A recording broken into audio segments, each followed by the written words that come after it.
Hi guys, अगर आप UGC net जून 2026 की तैयारी कर रहे हैं तो ये वीडियो आपके लिए वेरी इंपॉर्टेंट रहने वाली है। इस वीडियो में हम आपके साथ डिस्कस करते हैं पीवाईक्यू से रिलेटेड, लेकिन इस वीडियो में हम आपके साथ एक कंप्लीट पेपर 1 को डिस्कस करेंगे जो 5 जनवरी 2026 में के सेकंड शिफ्ट में पूछा गया है। जैसा कि आप लोग जानते होंगे कि जब भी पेपर 1 की शुरुआत होती है वो पहला क्वेश्चन डीआई का होता है, तो यहां पे भी डीआई है और इसमें डीआई को जब भी डीआई आपके सामने आए तो आपको पहले एक बार रीड करना, अच्छे से डेटा को अंडरस्टैंड करना कि डेटा क्या कह रहे हैं। तो यहाँ पे देखिए क्या है कि सिटीज दी गई है, अलग अलग सिटीज हैं और यहाँ पे सफर करने के जो जरिए किस किस से सफर किया जा रहा है, बाइक से, एयर से, ट्रेन से और बस से, कार से, अलग अलग जरिए हैं सफर करने के। शिमला में ये लोग सफर किए हुए हैं, जयपुर जाने वाले इतने लोग हैं, दिल्ली जाने वाले ये हैं और आगरा जाने वाले ये, गोवा जाने वाले ये और मनाली जाने वाले इतने लोग हैं। ये यहां आपसे ये बात कही गई है, आपने डेटा को समझा। अब जब डेटा समझ लेंगे तो आपको क्वेश्चन पढ़ना होगा। क्वेश्चन क्या कह रहा है कि number of the tourist who visited different cities, अलग अलग सिटीज को जो विजिट कर रहे हैं, ऑल 5 मोड्स यानी सभी को यूज कर रहे हैं, सभी को 5 मोड्स को यूज कर रहे हैं, of transport is more than, कितने लोग ज्यादा हैं, 1610 से ज्यादा जाने वाले लोग कितनी सिटीज में ज्यादा हैं। आपसे बेसिकली ये पूछा गया है। इसका मतलब क्या है कि हर सिटी में आपको काउंट करना पड़ेगा कि हर सिटी में कितने लोग गए। तो इनको अगर देखेंगे, शिमला जाने वाले ये टोटल हैं, शिमला जाने वाले ये लोग हैं, तो जब इनको आप ऐड करेंगे तो यहां पे आपको 1834 मिलेगा, ठीक है ना। और जब इनको ऐड करेंगे, जयपुर जाने वाले लोग को टोटल को ऐड करेंगे तो 1786 आपको मिलेगा। और जब इनको पूरे को आप ऐड करेंगे, दिल्ली जाने वाले कितने लोग हैं, तो आपको 1684 मिलेंगे। और इनको आगरा जाने वाले कितने लोग हैं, जो 5 मोड्स का यूज कर रहे हैं, तो वो 1554 लोग हैं, 1554 लोग हैं।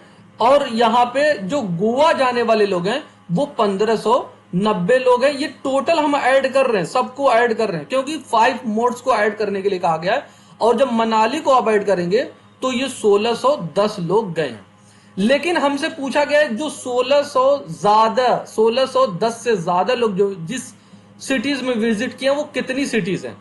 देखिए 1610 में एक ये हो गई और एक ये हो गई और एक ये हो गई, ये 3 सिटीज हैं जो 1610 से ज्यादा लोगों ने सफर किया है। तो ऑप्शन आपका क्या हो जाएगा, ऑप्शन ए हो जाएगा, ठीक है ना, ऑप्शन ए हो जाएगा। लेकिन 1610 भी दिया है तो हमें 1610 से ज्यादा पूछा गया था, इस वजह से ये भी सही नहीं होगा, ये भी हमारा सही नहीं होगा, इसमें 1500 ये भी सही नहीं होगा। आई होप ये क्वेश्चन किस तरीके से किया गया है आप लोग समझ गए होंगे, ठीक है ना।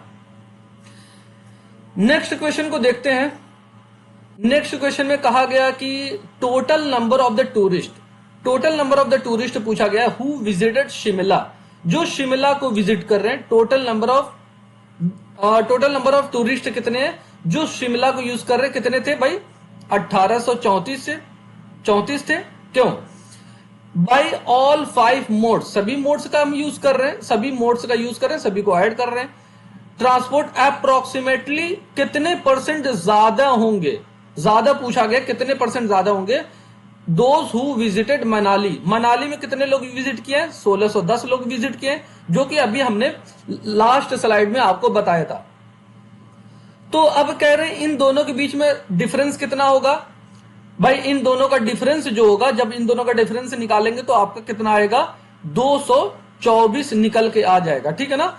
लेकिन आपसे ये चीज परसेंटेज में पूछी गई है, डिवाइडेड बाई, किससे हम डिवाइड करेंगे, जिससे हमें कंपेयर किया जा रहा है, यानी कुल संख्या, यानी जो हमारे पास मनाली जाने वाले कुल संख्या से कितना प्रतिशत ज्यादा है, तो मनाली जाने वाले कितने लोग हैं, 1610 इंटू 100 क्यों करेंगे, क्योंकि हमें प्रतिशत में पूछा गया। अब देखिए 0 से 0 कैंसिल करेंगे, अब यहां पे 10 है तो 10 से मल्टीप्लाई करेंगे, ये 0 हो जाएगा। क्या ये बात समझ में आ रही है। अब यहाँ पे देखिए 161 की टेबल आपको नहीं आती है, तो हम आपको यहाँ पे एक ट्रिक बता रहे हैं जो आप इसको बहुत आसानी से सॉल्व कर लेंगे। इसको बोलते हैं अप्रोक्सीमेशन मेथड। अब एक सॉरी 161 है, मैं इसको एक कम करके 160 मान लेता हूं, एक कम करके 160 मान लेता हूं। अब देखिए आपकी कैलकुलेशन कितनी आसान होगी। जीरो से जीरो कैंसिल करेंगे, ठीक है ना। अब यहां से 16 को डिवाइड करेंगे 224 में, तो 16 करने 16 हो जाएगा, 6 बचेगा, 16 चौको 64 हो जाएगा। कितना आपका आया? 14% आया है। ये लगभग 14% आया है, लेकिन हमारा ये 61 था। अगर हम ज्यादा नंबर से डिवाइड करते तो हमारा 14 नहीं और कम आता। तो 14 से थोड़ा सा कम कौन आएगा? देखिए 13.91 है, ठीक है ना। ये 14 नहीं होगा ये, ठीक है ना। और यहाँ पे 11 और 12 भी नहीं होगा। हमारा जो अप्रोक्सीमेट में आ रहा है वो ऑप्शन 4 आ रहा है। क्या ये अप्रोक्सीमेशन मेथड आपको समझ में आ रहा है? स्टूडेंट बहुत आसान है, बस आपको थोड़ा सा ध्यान यहां पे रखना पड़ेगा। ये एक स्मार्ट अप्रोच है जो आप इसको क्वेश्चन को बहुत आसानी से सॉल्व कर सकते हैं, टाइम कम आपका लगेगा। नेक्स्ट क्वेश्चन को देखते हैं। इसमें हमसे कहा गया रेशियो के बारे में पूछा गया है कि टूरिस्ट हु विजिटेड जयपुर, भाई जयपुर जो विजिट कर रहे हैं बाई कार के थ्रू, कार ये है, जयपुर विजिट कर रहे हैं कार के थ्रू, ये है 360 लोग हैं। और टू द नंबर किससे किया जा रहा है? Tourist who visited Goa by bus, भाई गोवा जाने वाले ये हैं और बस से सफर करने वाले गोवा के ये 310 लोग हैं। तो अब इनका रेशियो पूछा गया 360 रेशियो 310। जीरो से जीरो कैंसिल करेंगे, आपका रेशियो क्या बना? 36 रेशियो 31, जो कि ऑप्शन 3 में आपका दिया गया। देखिए कितना आसान क्वेश्चन है और ये एग्जाम में पूछा गया है, अभी जो लास्ट एग्जाम आपका हुआ था। नेक्स्ट क्वेश्चन को देखते हैं। यहां पे क्या है कि व्हाट इज द एवरेज। देखिए एवरेज आपसे बार बार एग्जाम में पूछा जाएगा, चाहे वो मैथ का पोर्शन हो, रीजनिंग का पोर्शन हो या फिर डीआई का पोर्शन हो। एवरेज आपका वाजिब होता है पूछना, खास तौर से डीआई में। अब देखिए एवरेज आपसे पूछा गया tourist who travelled by bike, bike के थ्रू जो ट्रेवल कर रहे हैं, जो बाइक के थ्रू ट्रेवल कर रहे हैं, टोटल कितने लोग हैं? बाइक जब आप इनको ऐड करेंगे तो आपको कितना मिलेगा? 2040 मिल जाएगा। जब आप इनको ऐड करेंगे आपको 2040 मिलेगा। ये टोटल है जो बाइक से सफर कर रहे हैं, लेकिन आपसे एवरेज पूछा गया है। अब एवरेज का फॉर्मूला क्या होता है एवरेज निकालने का? कि total sum of observation, sum of all observation divided by number of observation. Sum कर दिया हमने, देखिए इनका सबका हमने सम कर दिया ऑब्जर्वेशन का। अब कितने नंबर ऑफ ऑब्जर्वेशन कितने हैं? 1 2 3 4 5 6 से हम डिवाइड करेंगे, हमारा एवरेज निकल के आ जाएगा। अब जब 6 से इसको डिवाइड करेंगे तो ये 20 है, 6 तियां 18 हो जाएगा, 2 बचेगा, ये 24 हो जाएगा और 6 चौको 24, 340 आपका निकल के आएगा, जो कि ऑप्शन 3 में दिया गया। क्या आपको एवरेज निकालना आता है? ये एवरेज का फॉर्मूला है, इस तरीके से किया जाता है। क्वेश्चन का आंसर पहले कमेंट सेक्शन में आपको देना है, फिर मेरी एक्सप्लेनेशन को आपको देखना है। अब नेक्स्ट क्वेश्चन को देखते हैं। इसमें देखिए स्टूडेंट्स क्या कहा गया, difference between the number of the tourist who travelled by air, जो एयर के थ्रू ट्रेवल कर रहे हैं, ठीक है ना। और वो डिफरेंस आपसे पूछा गया, एयर के थ्रू ट्रेवल कर रहे हैं भाई, एयर के थ्रू ट्रेवल कौन लोग कर रहे हैं? Difference between number of the tourist who travel by air and the number of the tourist who by travel, जो एयर के थ्रू और बस के थ्रू ट्रेवल कर रहे हैं उनके बीच का डिफरेंस आपसे पूछा गया है। अब भाई इनको आप ऐड कर लेंगे, एयर के थ्रू कितने लोग हैं? 2018 लोग आएंगे। जब आप इनको ऐड करेंगे 2018 लोग आएंगे, और जब किसका? बस के थ्रू जब इनको टोटल आप ऐड करेंगे तो आपको 1936 लोग निकल के आएंगे। अब इन्हीं दोनों का डिफरेंस आपसे पूछा गया है, तो आप इसको माइनस करेंगे, 8 में से 6 माइनस करेंगे, 2 बचेगा, और ये 11 हो जाएगा, 11 में से 3 माइनस करेंगे, 8 बचेगा, और ये 9 में से 9 जाएगा, 0 हो जाएगा, 1 में से 1 जाएगा, 0 हो जाएगा। आपके पास डिफरेंस कितना निकल के आ गया? 82, जो कि ऑप्शन ए में दिया गया है। कितना आसान है, कितने अच्छे तरीके से हमने क्वेश्चन को किया है। डेटा को आपको समझना है, फिर उसके बाद एक एक क्वेश्चन को अच्छे से पढ़ना है और आपका अपना आंसर देना। अब नेक्स्ट क्वेश्चन को डिस्कस करते हैं। इस क्वेश्चन को देखते हैं। इसमें क्या है कि असर्शन और रीजन बेस पे सवाल पूछा गया और सवाल क्या है आपसे, स्वयं के बारे में। स्टूडेंट्स, ऐसे क्वेश्चन एग्जाम में बार बार पूछे जाते हैं। इस टॉपिक से नोट कर लें, ये टॉपिक आपको बहुत अच्छे से पढ़ के जाना है। क्वेश्चन क्या है कि Swayam courses are available free of cost to any learner, यानी सभी लर्नर के लिए फ्री ऑफ कॉस्ट होते हैं जो स्वयं के कोर्सेज होते हैं। ये बात बिल्कुल सही है। स्वयं पे जितने कोर्सेज होते हैं सब फ्री ऑफ कॉस्ट होते हैं, लेकिन यहाँ पे फीस कहाँ पे देना होती है, जब आप सर्टिफिकेट एग्जाम देते हैं, सर्टिफिकेट लेते हैं, उसकी आपको फीस देनी होती है, वो भी थोड़ी सी फीस। लेकिन जितने भी कोर्सेज होते हैं सब फ्री ऑफ कॉस्ट होते हैं। ये बात बिल्कुल सही है। रीजन में क्या कहा गया, स्वयं courses are telecasted on Gyanvani. भाई ये ज्ञानवाणी पे टेलीकास्ट नहीं होते हैं, ये हमारा गलत हो जाएगा। तो किस पे टेलीकास्ट होते हैं, DTH चैनल पे टेलीकास्ट होते हैं। ये आपका पहला सही होगा, दूसरा गलत हो जाएगा। इस तरीके से ऑप्शन सी आपका बन जाएगा। इससे रिलेटेड कुछ फैक्ट हैं। ये कब आया था, 9 जुलाई 2017 को ये आया था, लॉन्च किया गया था। किसने लॉन्च किया था, गवर्नमेंट ऑफ इंडिया ने लॉन्च किया था। किसके अंडर में आता है, मिनिस्ट्री ऑफ एजुकेशन के अंडर में आता है। इसका बेसिकली मकसद क्या है, एजुकेशन को ज्यादा से ज्यादा प्रमोट करना, वो भी कैसे, ऑनलाइन प्रमोट करना, डिजिटली प्रमोट करना। जो दूर दराज एरिया में जो लोग बैठे हैं वो लोग जो है इसका फायदा उठा सके, इससे घर पे बैठे बैठे इल्म हासिल कर सके, तालीम हासिल कर सके। ठीक है ना, ये हमारा सवाल है और बार बार ऐसे सवाल एग्जाम में पूछे जाते हैं। नेक्स्ट क्वेश्चन को देखते हैं। 7वां सवाल है, बहुत अच्छा सवाल है। एच इंडेक्स के बारे में पूछा गया है। एच इंडेक्स क्या होता है, बेसिकली एक मेजर है। क्या है, बेसिकली एक मेजर है जो गेज करता है क्या चीज, रिसर्चर्स की प्रोडक्टिविटी। जो रिसर्चर है वो कितना रिसर्च पेपर पब्लिश किया है, उसकी साइटेशन कितनी है, ये इसको मापने के लिए एक एच इंडेक्स का यूज किया जाता है। आपसे एग्जाम में सवाल पूछा जा सकता है, एच इंडेक्स क्या होता है और ये क्या मापने के लिए किया जाता है। तो आपसे पूछा गया करेक्ट स्टेटमेंट इसमें क्या है। एच इंडेक्स को पहले हम समझाते हैं, फिर उसके बाद आप कमेंट सेक्शन में इसका आंसर देंगे। ठीक है ना। एच इंडेक्स बेसिकली क्या होता है कि एक रिसर्चर द्वारा कितने पेपर, रिसर्च पेपर पब्लिश किए गए हैं और उसको कम से कम, हर रिसर्च पेपर को कम से कम कितनी बार साइट किया गया है, ये आपका एच इंडेक्स से बताता है। कितने रिसर्च पेपर उसने पब्लिश किए हैं और हर रिसर्च पेपर कम से कम उतनी ही बार वो साइट किया गया हो, रेफरेंस दिया गया हो दूसरे लोगों के थ्रू। ठीक है ना।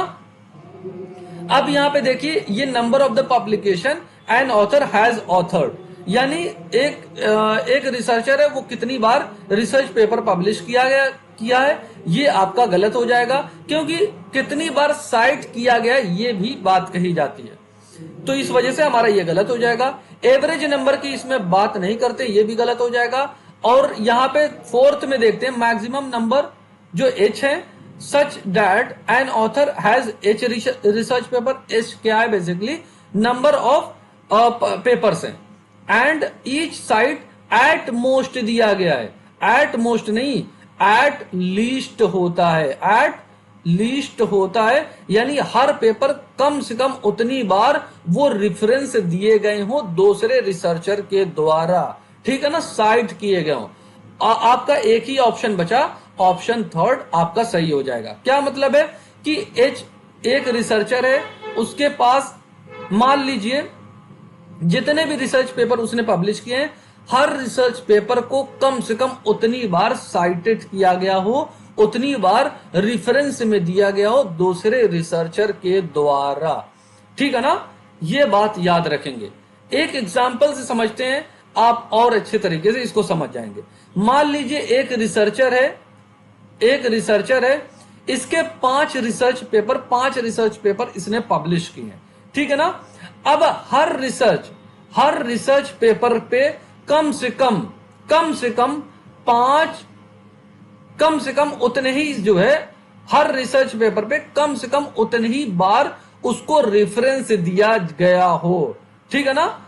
हर रिसर्च पेपर को कम से कम, यानी एक रिसर्च पेपर है तो कम से कम इसको एक बार साइट किया गया हो, 2 रिसर्च पेपर है तो कम से कम हर रिसर्च पेपर को 2 बार रेफरेंस में दूसरे के द्वारा दिया गया हो। इसका मतलब ये होता है, यानी ये क्या है कि किसी का H इंडेक्स 5 है तो इसका मतलब इसके 5 रिसर्च पेपर हैं, तो हर रिसर्च पेपर को कम से कम 5 बार साइटेड किया गया हो, रेफरेंस में दिया गया हो दूसरे रिसर्चर के द्वारा, ठीक है ना।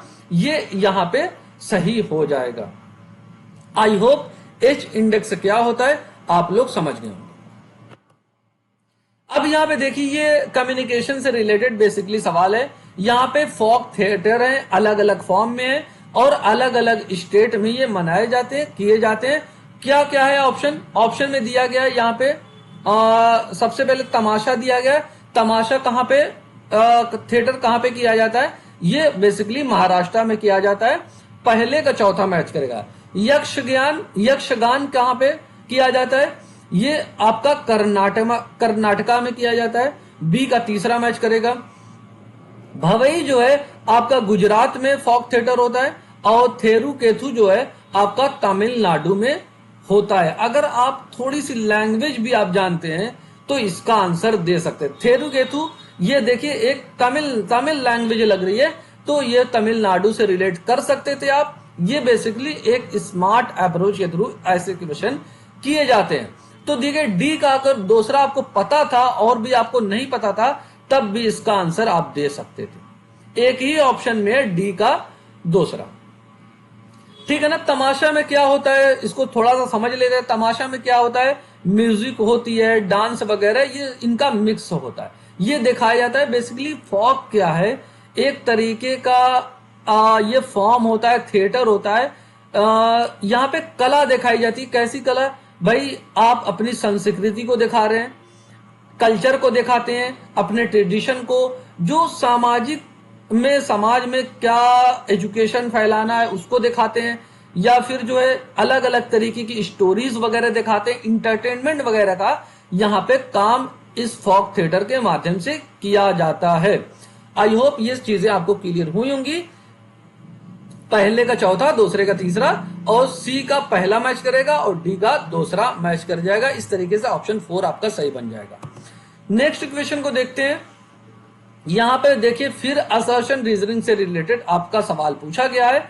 सवाल क्या है भाई, क्वांटिटेटिव और क्वालिटेटिव रिसर्च से क्वेश्चन पूछा गया है कि quantitative research has been subjected to many criticism by qualitative research. भाई बात बिल्कुल सही है। क्वालिटेटिव रिसर्चर क्या करते हैं, क्वांटिटेटिव रिसर्च को क्रिटिसाइज करते हैं, इसकी आलोचना करते रहते हैं। कहते हैं कि क्वालिटेटिव रिसर्चर कहते हैं कि यहाँ पे क्वांटिटेटिव रिसर्च में सिर्फ डेटा जो होते हैं नंबर में दिए जाते हैं और जो क्वालिटीज होती हैं उनको ये काउंट ही नहीं कर पाते हैं। इस वजह से हम इसको क्रिटिसाइज करते रहते हैं। ये बात बिल्कुल सही है।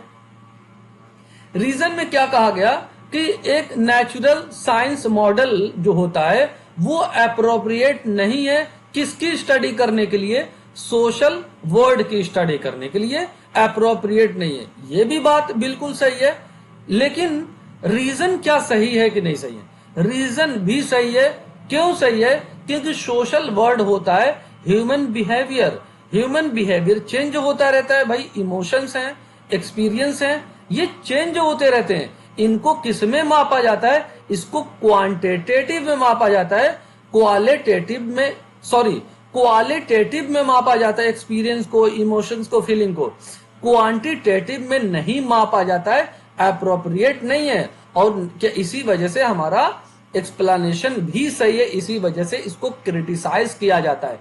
नेचुरल साइंस मॉडल क्या है, हमारा आमतौर से क्वांटिटेटिव मेथड को फॉलो करता है, ठीक है ना। इसी वजह से सोशल वर्ड को फॉलो अप्रोप्रिएट नहीं है, तो इसका ऑप्शन ए सही हो जाएगा। नेक्स्ट क्वेश्चन को देखते हैं। नेक्स्ट क्वेश्चन में क्या कहा गया कि भाई एक लेंथ है, अगर लेंथ और ब्रेथ एक रेक्टेंगल की बढ़ा दी जाए 20%, लेंथ बढ़ा दी जाए और ब्रेथ इसकी कम कर दी जाए 10% कम कर दी जाए, तो कह रहे कि व्हाट परसेंट चेंजेस देखने को मिलेंगे, इनके एरिया में कितने प्रतिशत चेंजेस देखने को मिलेंगे। एक फॉर्मूला है, इस फॉर्मूले पे आप रखेंगे, आपका आंसर निकल के आ जाएगा। जब भी दो चीजें हों और दोनों में कम या ज्यादा किया जाए या दोनों को घटाया जाए, दोनों को बढ़ाया जाए, बेसिकली आप इस फॉर्मूले पे रखेंगे तो आपका आंसर निकल के आ जाएगा। ध्यान आपको क्या रखना है, माइनस और प्लस का, a plus B plus a into B divided by 100। जब भी प्रतिशत में पूछा जाएगा, एक सिंपल सा फॉर्मूला है, आपको यहां पे रखना है। अब यहां पे a 20 हो जाएगा, प्लस में है, प्लस करेंगे क्योंकि बढ़ रहा है, और यहां पे b क्या है, माइनस में, प्लस यहां पे ब्रैकेट में कर लेते हैं, माइनस कितना है 10%, ठीक है ना, माइनस 10%। यहां पे प्लस का साइन है, प्लस का साइन रहने देते हैं। फिर यहां पे प्लस का साइन है, a इंटू बी है, तो minus plus 20 into minus 10 divided by 100 करते हैं। एक जीरो से एक जीरो ये कैंसिल होगा, एक जीरो से एक जीरो ये कैंसिल होगा। अब यहां से थोड़ा सा साफ लिखते हैं, प्लस 20 प्लस माइनस 10, प्लस का यहां पे साइन है, ऊपर हमारे पास क्या बचा, प्लस 2 इंटू माइनस 1। अब यहां पे मल्टीप्लाई इससे करेंगे तो आपको -2 मिलेगा। आपको -2 मिलेगा कि नहीं मिलेगा, -2 मिलेगा। यहां पे प्लस 20 है, यहां पे -10 है, तो यहां पे जब 20 में से 10 माइनस करेंगे तो आपको प्लस 10 मिलेगा। यहां पे प्लस का साइन है और यहां पे -2 आया था, तो प्लस माइनस क्या होते हैं भाई, माइनस होते हैं, तो -2 हो जाएगा। अब प्लस 10 में से -2 माइनस करेंगे तो आपका +8 आ जाएगा। क्या आपको यह बात समझ में आ रही है? इस तरीके से कितने प्रतिशत की इंक्रीज देखने को मिली, 8% का इंक्रीज देखने को मिला। ऑप्शन बी सही है इसका, ठीक है ना। नेक्स्ट क्वेश्चन को देखते हैं। ये क्वेश्चन है, इसमें आपसे सही स्टेटमेंट पूछा गया है कि आपकी सही स्टेटमेंट क्या है। इसमें कहा गया कि नवोदय विद्यालय वर इन्विसेज्ड बाय NPE 1986। क्या ये बात सही है या सही नहीं है? नवोदय विद्यालय जो इन्विसेज किया गया था, इसकी कल्पना की गई थी, वो 1986 में की गई थी, जो हमारी policy national policy on education पे थी, ठीक है ना। ये बात बिल्कुल सही है। स्टेटमेंट 2 में कहा गया कि NEP 2020 सजेस्ट करता है ओपनिंग करना PM विकसित भारत स्कूल को इन ईच डिस्ट्रिक्ट बाय 2047। ये बात गलत है, ऐसी कोई बात नेशनल एजुकेशन पॉलिसी 2020 में नहीं कही गई है। ऑपरेशन ब्लैक बोर्ड जो था वो लॉन्च किया गया था इम्प्रूव करने के लिए स्कूल की इंफ्रास्ट्रक्चर को। ये बात बिल्कुल सही है। ये कब आया था? 1987 में आया था। याद रखेंगे ये किस एजुकेशन पॉलिसी के अंडर में, 1986 की जो एजुकेशन पॉलिसी थी उसके अंडर में ये आया था। ये बात बिल्कुल सही है। इसका क्या काम क्या था कि जो भी बेसिक इंफ्रास्ट्रक्चर है स्कूल की, जो प्राइमरी एजुकेशन से रिलेटेड है, जैसे हर स्कूल में कम से कम 2 रूम होंगे, 2 टीचर होंगे, उसमें बेसिक फैसिलिटीज सारी चीजें होंगी, पढ़ाने लिखाने की, मैप होगा, नक्शा होगा, ये सारी चीजें की बात यहाँ पे की थी। तो ये बात आपकी ऑपरेशन ब्लैक बोर्ड की सही हो जाएगी। NEP 2020 जो है रिटेन किया गया था भाई किसकी चेयरमैनशिप में? कस्तूरी रंजन की चेयरमैनशिप में। ये बात बिल्कुल सही है। और right to children to free and compulsory education act, ये जो हमारा राइट टू एजुकेशन एक्ट है, जहां पे फ्री एंड कंपल्सरी एजुकेशन की बात करते हैं, ये क्या है? प्राइम मिनिस्टर अटल बिहारी वाजपेयी ने इसको नहीं दिया था। इसको किसके अंडर में आया था? ये मनमोहन सिंह के अंडर में ये आया था। ये बात हमारी गलत हो जाती है। आपका सही स्टेटमेंट क्या बनता है? ए, सी और डी। ए, सी, डी किसमें है? ऑप्शन फोर्थ में। ये आपका सही हो जाएगा। ठीक है ना? इस तरीके से यहाँ पे सारी चीजें की जाती है। ऐसे सवाल एग्जाम में बार बार पूछे जाते हैं। नेक्स्ट क्वेश्चन को देखते हैं। देखिए यहाँ पे which of the following approaches to training developed from the cybernetic group of the behaviour theorist. ये cybernetic group of behaviour theorist जो हैं, ये लोग क्या इनके द्वारा कौन कौन सी ट्रेनिंग अप्रोच डेवलप की गई है वो आपसे पूछा गया। स्टूडेंट्स यहाँ पे जो है थेरी टू प्रैक्टिकल मॉडल, ये आपका सही हो जाएगा। ये cybernetic group of behaviour theorist जो है इन लोगों ने इसको डेवलप किया है। और सिमुलेशन जो ट्रेनिंग मॉडल है इसको इन्होंने डेवलप किया। ये दो थेरी हमारी है जो कि ऑप्शन ए सही हो जाएगा। थेरी टू लॉ ये कोई भी मॉडल नहीं है। प्रैक्टिस टू थेरी ये भी कोई मॉडल नहीं है हमारे पास। अब हम यहाँ पे समझते हैं कि साइबरनेटिक ग्रुप ऑफ थेरिस्ट ये सोचते क्या है, ये मानते क्या है। ये कहते हैं कि कोई भी काम किस तरीके से किया जाता है उसका पूरा एक प्रोसेस क्या है। मतलब क्या है कि सबसे पहले काम जो किया जाएगा वो इनपुट होगा, फिर उसके बाद उसकी प्रोसेसिंग होगी, फिर उसके बाद आउटपुट होगा, आउटपुट के बाद फीडबैक होगा।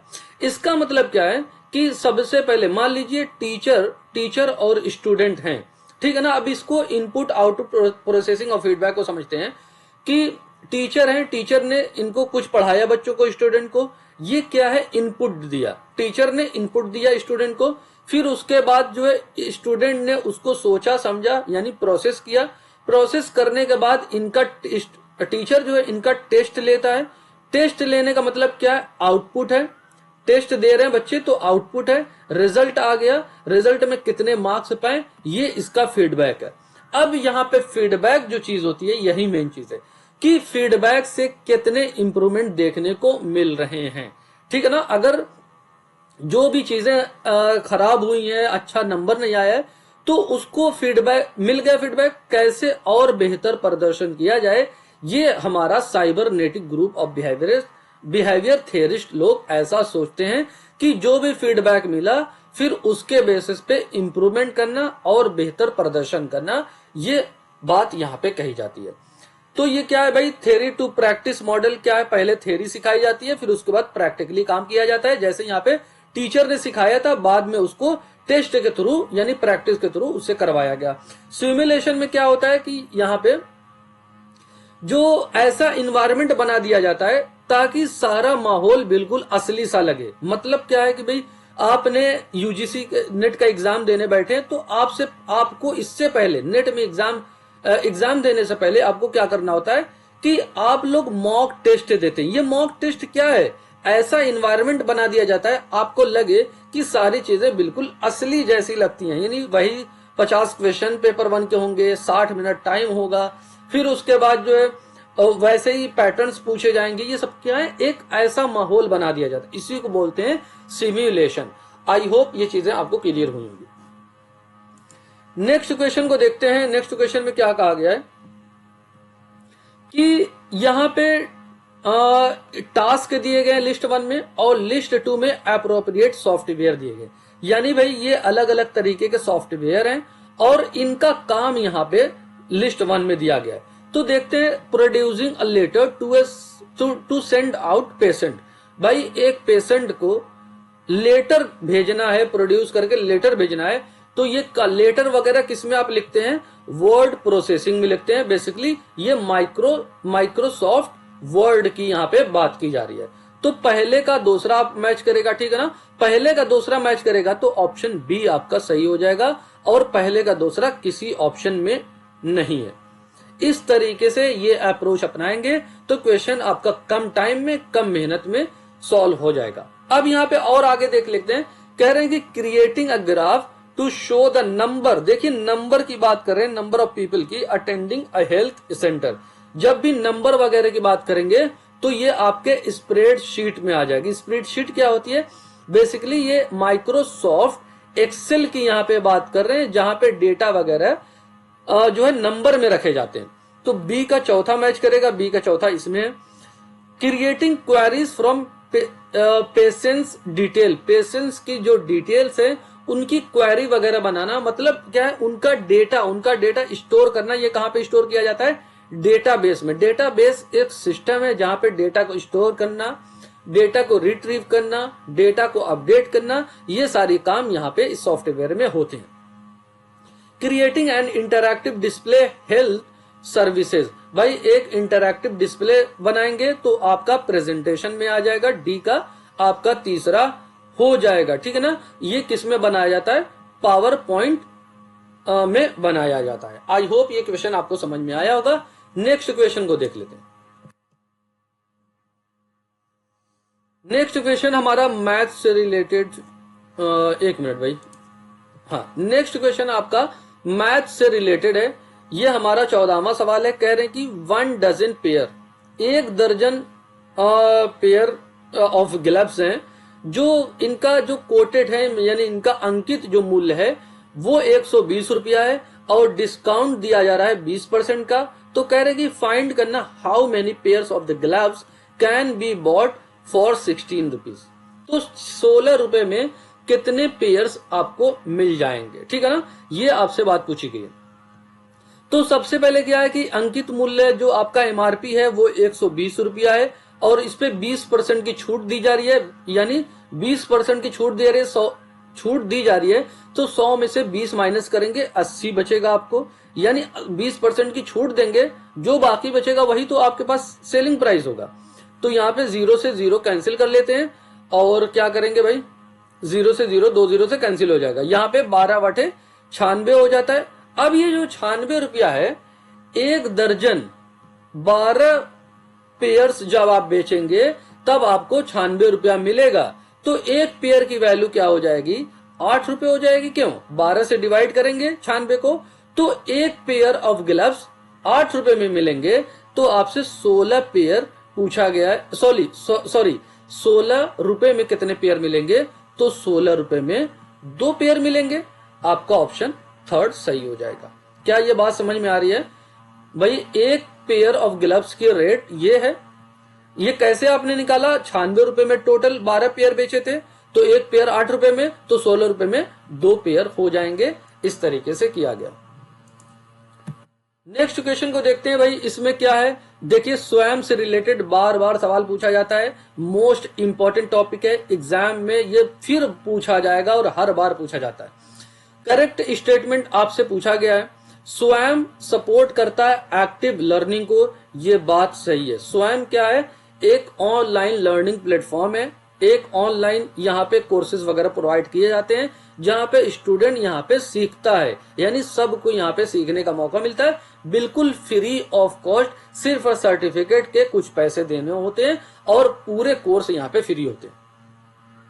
ये गवर्नमेंट का बेसिकली एक इनिशिएटिव है जो 2017 में शुरू किया गया था, मिनिस्ट्री ऑफ एजुकेशन के अंडर में ये आता है।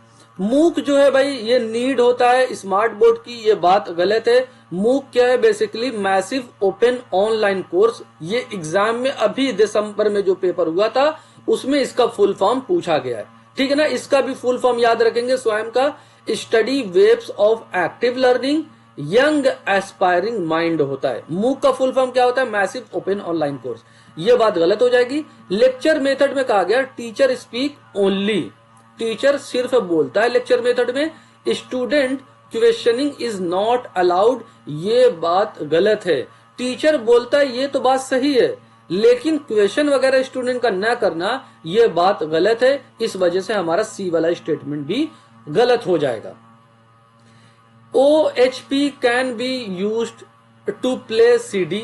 ओवर द हेड प्रोजेक्टर जो होता है वो CD के प्ले के लिए यूज नहीं किया जाता है भाई। ओवर द हेड प्रोजेक्टर जो होता है ये गलत हो जाएगा। ओवर हेड प्रोजेक्टर जो होता है ये ट्रांसपेरेंट जो शीट होती हैं उसको इस्तेमाल करने के लिए, उसका इस्तेमाल करने के लिए इसका यूज किया जाता है। ठीक है ना।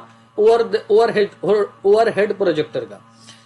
हमारा ई जो है विद्यांजलि एक इनिशिएटिव है ऑफ रेमेडियल क्लासेस की। ये क्या है, इसका मतलब क्या है, ये गवर्नमेंट का एक इनिशिएटिव है जो स्कूलों में शुरू किया गया है। किसके द्वारा, जो भी वॉलेंटियर्स हैं, यानी ये बच्चों की मदद करेंगे, ठीक है ना, मतलब एकेडमिक सपोर्ट देंगे, उनसे कुछ मदद वगैरह करेंगे, उनको गाइड वगैरह करने का काम ये विद्यांजलि इनिशिएटिव में करते हैं। आपका ऑप्शन, आपका जो स्टेटमेंट ए और ई सिर्फ सही होगा, आपका ऑप्शन बी सही हो जाता है और बाकी सारी चीजें गलत हैं। आई होप ये सारी चीजें आपको समझ में आई होगी। नेक्स्ट क्वेश्चन को देखते हैं। स्टूडेंट्स, इसमें बहुत अच्छा सवाल है। ये पूछा गया है कि बायोटिक इंटरैक्शन, बायोटिक इंटरैक्शन क्या होता है कि जब दो या दो से ज्यादा लिविंग ऑर्गेनिज्म एक साथ मिल के रहते हैं तो एक का दूसरे पे क्या इफेक्ट पड़ता है, इसी को कहते हैं बायो इंटरैक्शन। और लिस्ट 2 में दिया गया है इफेक्ट ऑन स्पेसीज, स्पेसीज पे क्या असर पड़ रहे हैं। तो आइए इसको समझते हैं। एमेंसिलिज्म क्या होता है कि जब एक स्पेसीज का जो होती है हार्म होती है और दूसरे पर कोई असर नहीं पड़ता है, तो इसको एमेंसिलिज्म बोलते हैं। पहले का हमारा तीसरा मैच कर जाएगा, ठीक है ना। म्यूचुअलिज्म क्या होता है कि जब दोनों स्पेसीज को बेनिफिट होगा तो इसको म्यूचुअलिज्म बोलते हैं। तो किसमें दिया गया है, चौथे में दिया गया, बी का चौथा मैच कर जाएगा। कमेंसिलिज्म क्या होता है, कमेंसिलिज्म क्या होता है कि जब एक स्पेसीज क्या है, एक स्पेसीज को बेनिफिट होता है और दूसरे को कोई भी असर नहीं पड़ता है, तो इसको कमेंसिलिज्म बोलते हैं। सी का पहला मैच कर जाएगा। और पैरासाइट क्या होता है, जब यहां पे दो ऑर्गेनिज्म, लिविंग ऑर्गेनिज्म जब एक साथ मिलते हैं तो एक को फायदा होता है, दूसरे को नुकसान होता है, इसको पैरासाइटिज्म बोलते हैं। डी का दूसरा मैच कर जाएगा। इस तरीके से ऑप्शन ए सही हो जाएगा।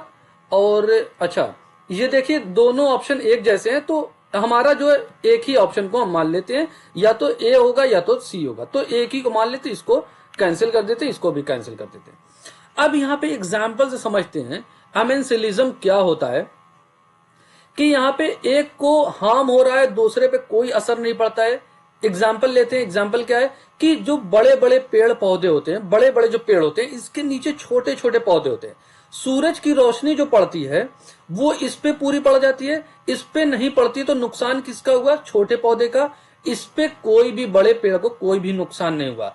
तो ये क्या है, दो लिविंग ऑर्गेनिज्म है, एक साथ मिले, लेकिन नुकसान एक को हुआ और दूसरे को कोई भी असर नहीं पड़ा, दूसरे को नुकसान हो गया। ये एमेंसिलिज्म है। म्यूचुअलिज्म क्या है कि दोनों को फायदा होगा। मतलब मधुमक्खी है और यहाँ पे जो फूल वगैरह हैं, तो मधुमक्खी इस पे फूल पे आके बैठती है, यहां से ये खाना अपना लेती है, और ये फूल वगैरह कैसे फूल बनते हैं, ये मधुमक्खी की वजह से ही बनते हैं। यहाँ पे दोनों को फायदा हो रहा है, इसको म्यूचुअलिज्म बोलते हैं। कमेंसिलिज्म क्या है, इसका एग्जाम्पल क्या है, एक का फायदा हो रहा है, दूसरे का कोई भी असर नहीं कर रहा है। मतलब क्या है भाई कि समुद्र में बड़ी बड़ी मछलियां होती हैं, उसके जो है उससे चिपक के छोटी छोटी मछली भी चलती रहती है। तो ये छोटी मछली इससे चिपकती क्यों है, सेफ भी होती है और खाना भी यहां से इसको बड़ी मछली से मिलता है। तो ये क्या है, हमारा कमेंसिलिज्म है और बड़ी मछली को कोई असर भी नहीं करता है, ठीक है ना।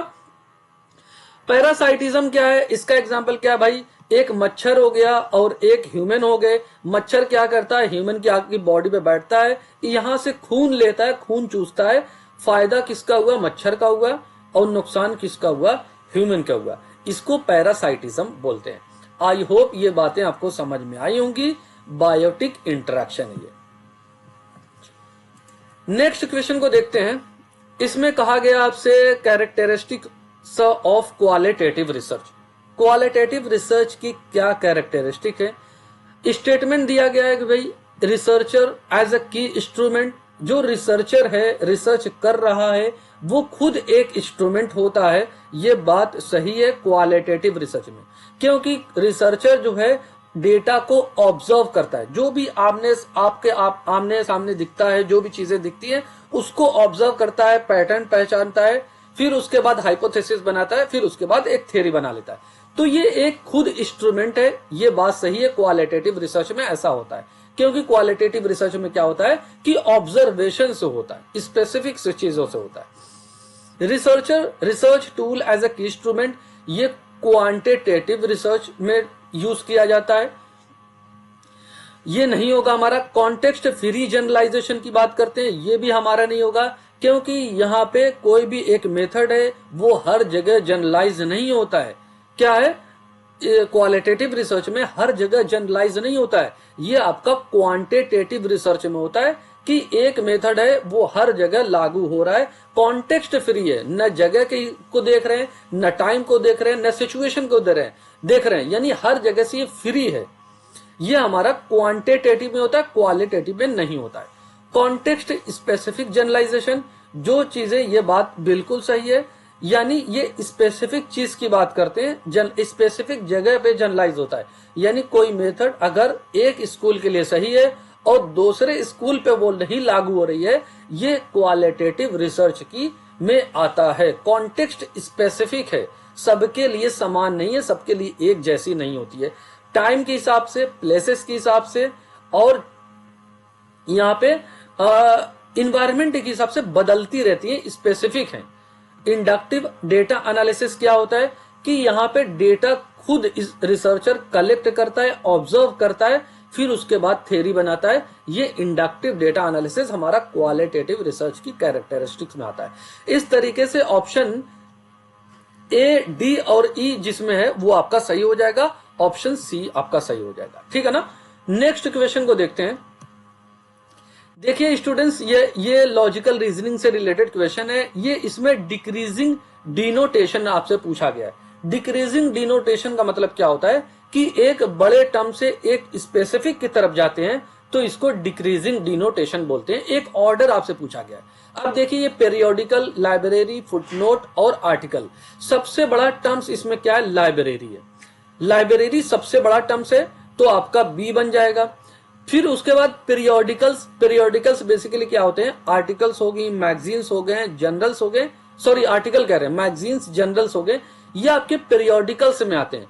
तो लाइब्रेरी के अंदर ये रखे जाते हैं, लाइब्रेरी से छोटे होते हैं, तो आपका बी के बाद ए हो जाएगा। फिर उसके बाद आर्टिकल वगैरह कहाँ पे होते हैं भाई, जर्नल्स और मैगजीन में होते हैं, तो आपका डी हो जाएगा। सबसे छोटा फुटनोट, फुटनोट कहाँ पे लगा होता है, आर्टिकल के अंदर लगा होता है, तो आपका ए हो जाएगा। क्या आप समझ पा रहे हैं, डिक्रीजिंग डिनोटेशन यानी बड़े टर्म से एक स्पेसिफिक की तरफ जब हम आते हैं, तो इस तरीके से आपका ऑप्शन, सॉरी सी होगा ना, ये सी होगा, आपका ऑप्शन ए बन जाएगा। नेक्स्ट क्वेश्चन को देखते हैं। ये देखिए, सस्टेनेबल डेवलपमेंट गोल्स से रिलेटेड ये सवाल पूछा गया है, एसडीजी से रिलेटेड सवाल पूछा गया है। एग्जाम में ऐसे सवाल बार बार पूछे जाते हैं। क्या कहा गया कि कंसर्न करने की बात की गई, प्रोटेक्शन करना, रिस्टोर करना, फिर से उसको बनाना, प्रोमोट करने की बात करी, ज्यादा बढ़ावा देना, किसको, सस्टेनेबल यूज करना टेरेस्टेरियल इकोसिस्टम को। ये बात किस एसडीजी में की गई है आपको बताना है। आइए एलिमिनेशन मेथड से इसको अपनाते हैं। बहुत अच्छा सवाल है ये। एसडीजी 1 क्या कहता है, कहता है कि नो पॉवर्टी की बात करता है, यानी गरीबी को हटाने की बात करता है, नो पॉवर्टी की बात करता है। एसडीजी 5 क्या करता है, कह रहा है कि जो भी जेंडर इक्वालिटीज हैं उनको जो है खत्म करने की बात कर रहा है, सबको यहाँ पे बराबरी का, चाहे मेल हो फीमेल हो, सबको एक नजर से देखा जाए, जेंडर इक्वालिटी की बात करते हैं। एसडीजी 10 में क्या कहा गया कि जो भी इन इक्वालिटीज पाई जा रही हैं उनको रिड्यूस करने की बात की जा रही है। एसडीजी 17 में कहा गया कि यहाँ पे पार्टनरशिप की, अलग अलग जो देश हैं, जो कंट्रीज हैं, वो पार्टनरशिप करें और डेवलपमेंट करें। लेकिन एसडीजी 15 में क्या कहा गया है कि यहाँ पे जो भी आपके टेरेस्टेरियल इकोसिस्टम है उनको प्रोटेक्ट करना, उनकी हिफाजत करना, मतलब उनको फिर से अच्छे से बनाना, उनको ज्यादा प्रमोट करना, ये आपका एसडीजी 15 में ये बात कही गई है। इस तरीके से ऑप्शन डी आपका सही बन जाएगा। ठीक है ना। मतलब लैंड डिग्रेड हो रही है, उसको बचाने की बात की जा रही है। डिफॉरेस्टेशन जो हो रहा है उसको यहाँ पे कम करने की बात की जा रही है। और यहाँ पे क्या है कि जो फॉरेस्ट वगैरह हैं, बायोडाइवर्सिटी वगैरह है, उसको यहाँ पे हिफाजत करने की बात की जाती है SDG 15 में। आई होप ये चीजें आपको समझ में आई होंगी। नेक्स्ट क्वेश्चन क्या है, ये देखिए, एक मैच ऑफ द फॉलोइंग से रिलेटेड सवाल है। ये हायर एजुकेशन से रिलेटेड बेसिकली है। कहा गया कि ये लिस्ट 1 में दिया गया पर्पस और लिस्ट 2 में दिया गया स्कीम। ये सारी स्कीम है और इस स्कीम के ये सारे पर्पस है। तो फॉर डिसेबल्ड स्टूडेंट, ऐसे स्टूडेंट्स जो डिसेबल्ड हैं, मतलब क्या है कि वो लंगड़े लूले हैं, वो उनका हाथ पैर सही नहीं है, तो इनके लिए कैसी स्कीम है, इनके लिए सक्षम स्कीम है। ठीक है ना, यहाँ पे एजुकेशनल सपोर्ट वगैरह यहाँ पे प्रोवाइड किया जाता है। पहले का चौथा मैच करेगा, इस तरीके से ऑप्शन डी आपका सही हो जाएगा। क्या ये बात समझ में आ रही है? सक्षम। फिर उसके बाद क्या है, परफॉर्मेंस असेसमेंट के लिए क्या है, आपका एक परख है। ये नेशनल एजुकेशन पॉलिसी 2020 में बनाया गया, याद रखेंगे, एग्जाम में ये बात पूछी जा चुकी है और नेक्स्ट टाइम में भी पूछने के चांसेस हैं। फिर उसके बाद डिजिटल इंफ्रास्ट्रक्चर की बात कर रहे हैं, ये हमारा दीक्षा आ जाता है। डिजिटल इंफ्रास्ट्रक्चर जो स्कीम दीक्षा जो है, ये स्कीम है डिजिटल इंफ्रास्ट्रक्चर के लिए। इसमें क्या होता है, बेसिकली ई कंटेंट वगैरह, ऑनलाइन लर्निंग प्लेटफॉर्म है जहां पे ई कंटेंट वगैरह प्रोवाइड किए जाते हैं। और in service training for school heads and teacher, भाई टीचर्स के लिए, हेड स्कूल्स के लिए यहाँ पे ट्रेनिंग वगैरह प्रोवाइड हमारा किसमें, निष्ठा में किया जाता है। अब यहाँ पे एक बात है, दीक्षा का फुल फॉर्म क्या होता है, एग्जाम में पूछा जा चुका है। Digital infrastructure knowledge for sharing, knowledge for sharing, ये आपका दीक्षा का फुल फॉर्म क्या होता है। निष्ठा का फुल फॉर्म क्या होता है, नेशनल इनिशिएटिव, और एस से क्या होता है भाई, स्कूल हेड्स टीचर, और होलिस्टिक असेसमेंट की बात की जाती है। ठीक है ना, ये हमारा निष्ठा का फुल फॉर्म क्या है। और परख का फुल फॉर्म क्या है कि performance assessment review analysis knowledge for holistic development, holistic knowledge की यहाँ पे बात करते हैं। ये आपका परख हो जाएगा। एक बार आप अपने एंड पे भी चेक कर लेंगे इसको। नेक्स्ट क्वेश्चन को देखते हैं।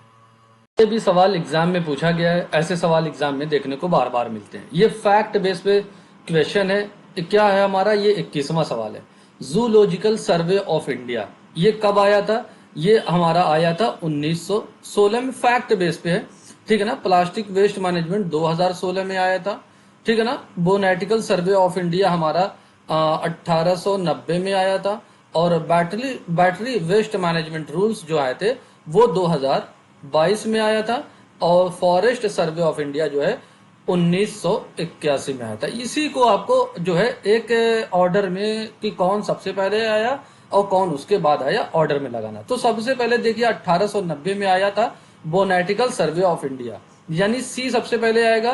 तो एक ही ऑप्शन में सी है आपका, ये सही हो जाएगा। फिर उसके बाद zoological survey of India, forest survey of India, फिर उसके बाद प्लास्टिक वेस्ट मैनेजमेंट, सबसे आखिर में बैटरी वेस्ट मैनेजमेंट रूल आया था। ठीक है ना, ये सवाल एग्जाम में पूछा गया था। ऐसे सवाल भी एग्जाम में देखने को मिलते हैं। ये बेसिकली इन्वायरमेंट से रिलेटेड क्वेश्चन है।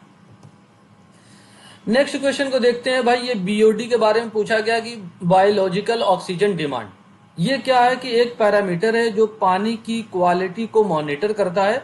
ये क्या मेजर करता है पानी में, आपसे पूछा गया है। ये स्टूडेंट्स क्या है, ऑर्गेनिक कंटामिनेशन ऑफ वाटर, यानी पानी कितना गंदा है साफ है उसी को ये जो है मापता है।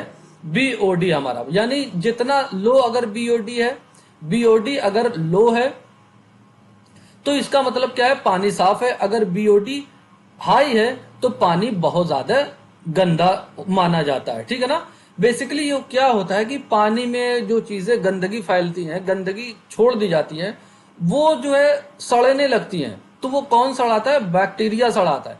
तो जितना कहने का मतलब ये है कि बैक्टीरिया जो है जब उसको सड़ाएगा तो ज्यादा से ज्यादा ऑक्सीजन भी कंज्यूम करेगा। तो उसी को ये मापता है हमारा बीओटी। ठीक है ना। नेक्स्ट क्वेश्चन को देखते हैं।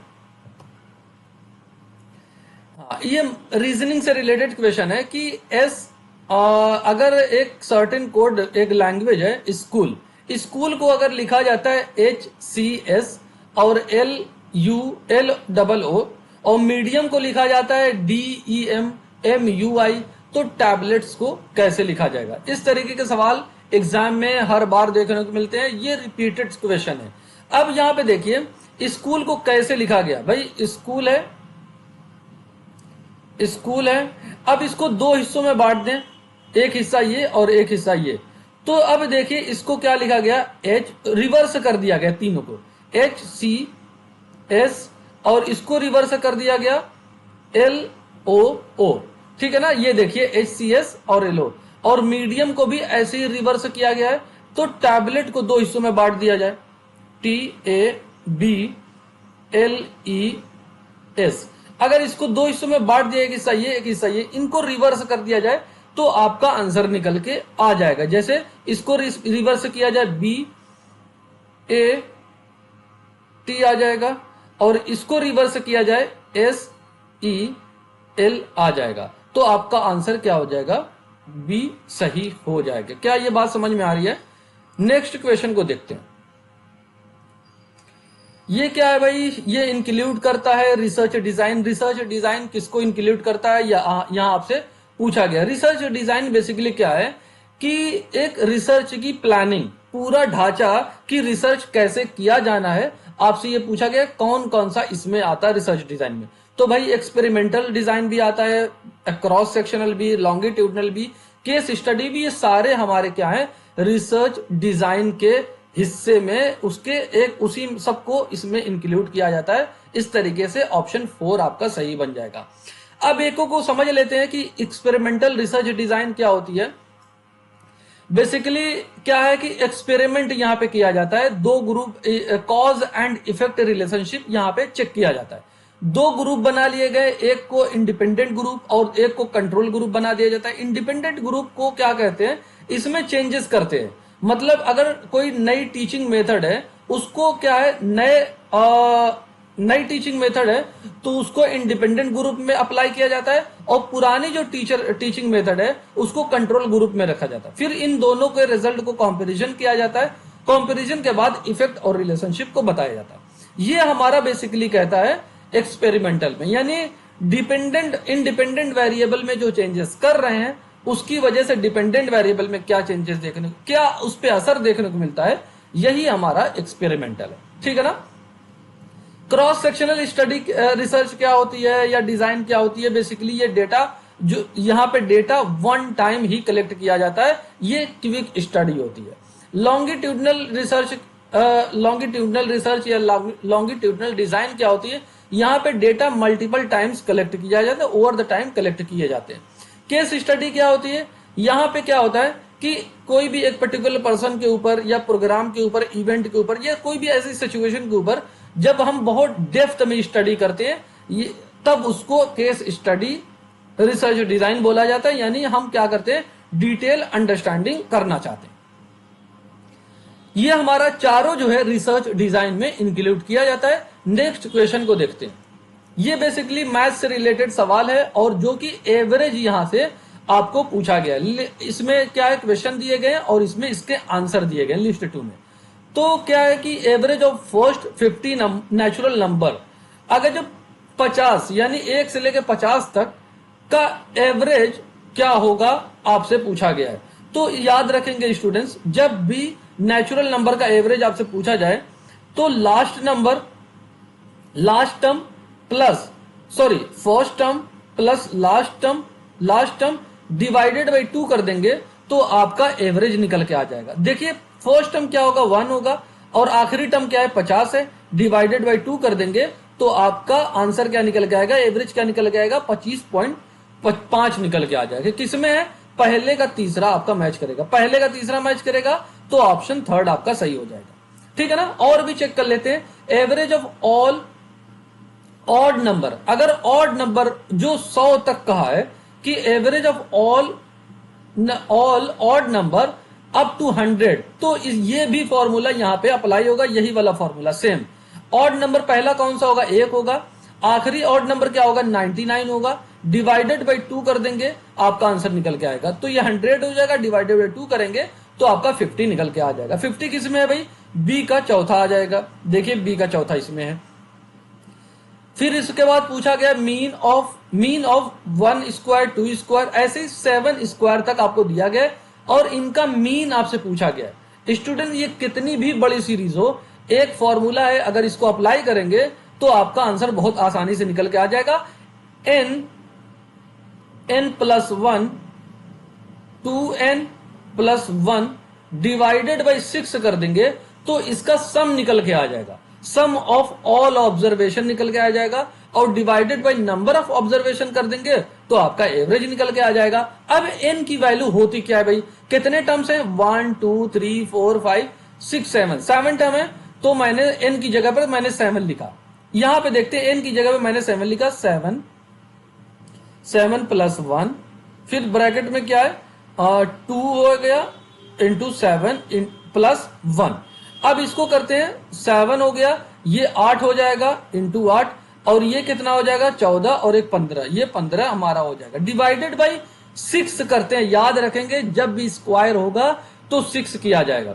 इसको 2 से डिवाइड करेंगे 4 आ जाएगा, इसको 2 से डिवाइड करेंगे 3 आ जाएगा, 3 से इसको डिवाइड करेंगे, ये 15 था ना 5 हो जाएगा, ठीक है ना। अब 4 पंजे 20 और ये 7 को मल्टीप्लाई करेंगे तो आपको क्या मिलेगा, 140 मिल जाएगा। ये सम है, सम ऑफ ऑल ऑब्जर्वेशन है। और डिवाइडेड बाई कितना करेंगे, number of observation, number of observation कितने 7 है, तो आपका 20 निकल के आ रहा है। 20 किस में, देखिए पहले में निकल के आ गया, सी का पहला हो जाएगा। Average of all prime numbers, सभी प्राइम नंबर का अगर निकालना है एवरेज, तो जो 30 से 50 के बीच में जो प्राइम नंबर क्या होते हैं, बेसिकली वो नंबर होते हैं जो 1 से डिवाइड होते हैं, अपने आप से डिवाइड होते हैं। तो 30 के बाद प्राइम नंबर कौन सा होगा, 31 होगा, जो अपने आप से डिवाइड होता है, 1 से डिवाइड होता है। फिर उसके बाद 37 होगा, फिर उसके बाद 41 होगा, फिर उसके बाद 47 होगा और 43 और 47, ये सारे 30 और 50 के बीच में प्राइम नंबर है। अगर इनको ऐड आप करेंगे तो कितना मिलेगा भाई, 7 और एक 8, 8 एक 9, 9 और 7 कितना हो जाएगा, 16, 16 3 19 के 9, और ये 3 3 6 और ये 12, 12 6 18 एक 19, यानी 199 आ रहा है। और कितने इनका एवरेज आपसे पूछा गया ना, तो 1 2 3 4 5 नंबर ऑफ ऑब्जर्वेशन से डिवाइड कर देंगे, 5 है, तो आपका आंसर क्या, अगर जो इसको 200 मान ले तो लगभग 40 आ रहा है। 40 किस में आ रहा है, ये 39.8 में आ रहा है, ठीक है ना। तो आपका डी का दूसरा हो जाएगा। आई होप ये चीजें आपको क्लियर हुई होंगी, ठीक है ना। नेक्स्ट क्वेश्चन को देखते हैं। इस सवाल में देखिए रीजनिंग से रिलेटेड क्वेश्चन है, जो मिसिंग नंबर है। ये सवाल भी एग्जाम में पूछा गया है और ऐसे सवाल भी बार बार पूछे जाते हैं। बिल्कुल आसान है, इजी है, लेकिन अगर आपको समझ में आ गया तो रीजनिंग क्या होती है, बेसिकली आपको समझना, पैटर्न पहचानना होता है इसमें। ये सवाल देखते हैं, कह रहे हैं कि 26 62 78 87 35 53, फिर उसके बाद क्वेश्चन मार्क है 47। क्या आपको एक पैटर्न दिख रहा है, 26 से इसी नंबर को रिवर्स कर दिया गया है तो 62 बन गया। फिर ये 78 है, इसको रिवर्स किया गया 87 बन गया। 35 है, रिवर्स किया गया 53 बन गया। अब ये 47 है, इसका रिवर्स क्या था, 74 था। आपका ऑप्शन थर्ड सही हो जाएगा। क्या ये बात समझ में आ रही है, ये एग्जाम में पूछा गया सवाल है, याद रखेंगे। नेक्स्ट क्वेश्चन को देखते हैं। यहां पे देखिए 27वां हमारा सवाल है, कह रहे हैं कि to appear in the NET exam. भाई नेट एग्जाम देना है अगर आपको, तो उसके लिए, नेट एग्जाम के लिए चाहिए कि one must have 55% marks in the subject. Subject में कम से कम 55% आपके नंबर होने चाहिए ही चाहिए पोस्ट ग्रेजुएशन में। ये पूछ रहा है कि किस तरीके का ये इवैल्यूएशन है।